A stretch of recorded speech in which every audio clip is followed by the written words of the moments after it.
Alright, so what we're going to cover today is some controversial or some unethical keeping practices for Oscar fish. We're trying to do this all in one take, so let's go ahead and get into it. So one of the things that I've noticed just with over a decade of keeping Oscar fish is that, of course, they're extremely messy. I literally just got done feeding them. But one thing you'll notice is I have an ecosystem. There's a bunch of scavengers, there's a bunch of other types of fish, there's a bunch of other things that are going on. So one of the things that you might not notice is I have a bunch of Corydaeas in there. They're all towards the back, they're all kind of hiding, and that's kind of where the controversial or unethical perspective may come in.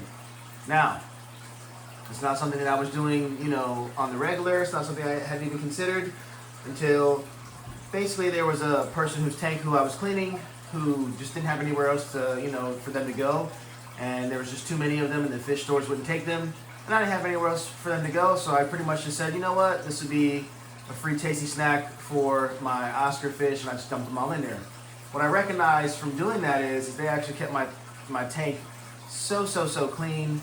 They're actually down here in the back. I will try to show you guys, actually, because I don't know if you'll be able to see what I'm describing here to you. Let's see here a little bit. There's the Corydaeas in the back. Look at them all go with all the other scavengers going crazy in the back. All right, so now that we've kind of seen what we've seen with those in the back, apologize for the glare. This is a little bit ghetto, doing it this way, but it is what it is. So another thing that I noticed with the Oscar fish, obviously with them being so dirty, it's good to have some type of free swimming schooling fish. Now, the fish that I particularly use for this tank is the Tetra fish. You can see one kind of towards the top of your screen, towards the right side. He's kind of hanging out up there. There were a lot more. Yes, the Oscar fish are going to eat them. And they're a little bit more expensive, but they're a little bit better. You really want an ecosystem. It's okay if the Oscar fish eat off a couple fish. I mean, it's okay. That's what Oscar fish do when they're swimming around in the wild, they're swimming around their environments. They eat other fish. They eat other species. So, of course, we have options. Of course, we have better ways to do it. But at the same time, all the little particles and all the little stuff that they expel from their gills, those guys they benefit from.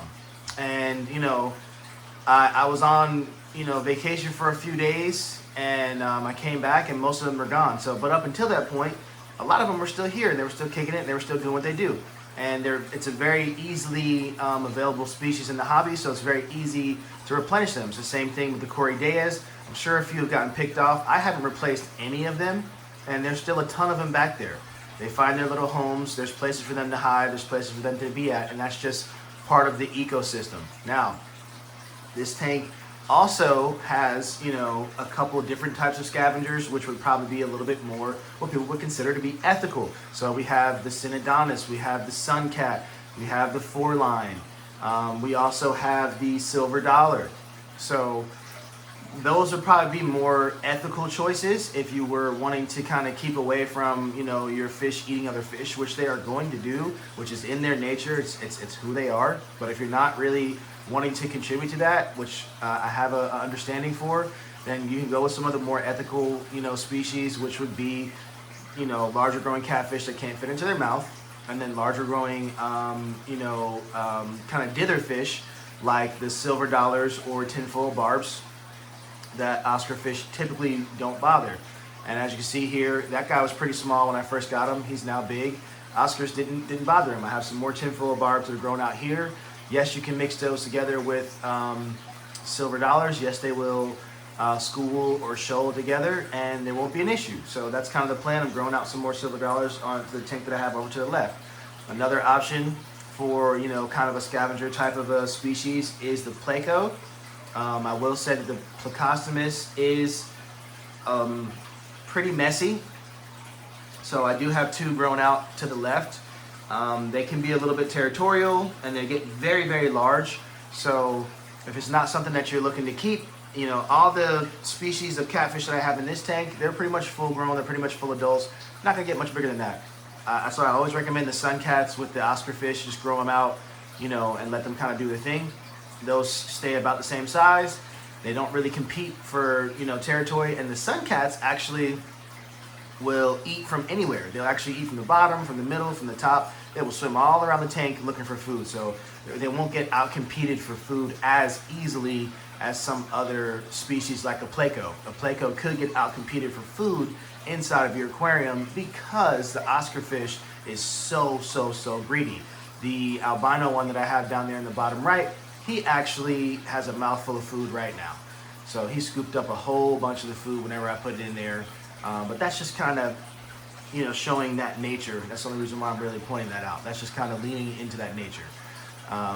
As you can see, after feeding time, Frank, which is the red Oscar that we have to the left of the screen, he's the male in the species in that tank. He can be a little bit territorial after we get done feeding, but for the most part, he leaves everybody alone. So, yeah, but that's all I got for you today. If you have any more questions or you want to start any conversations, hop in the comment sections. I know somebody's going to have something to say about this, but that's what I got for you. I'm out the tank. Thanks for watching. Like and follow for more.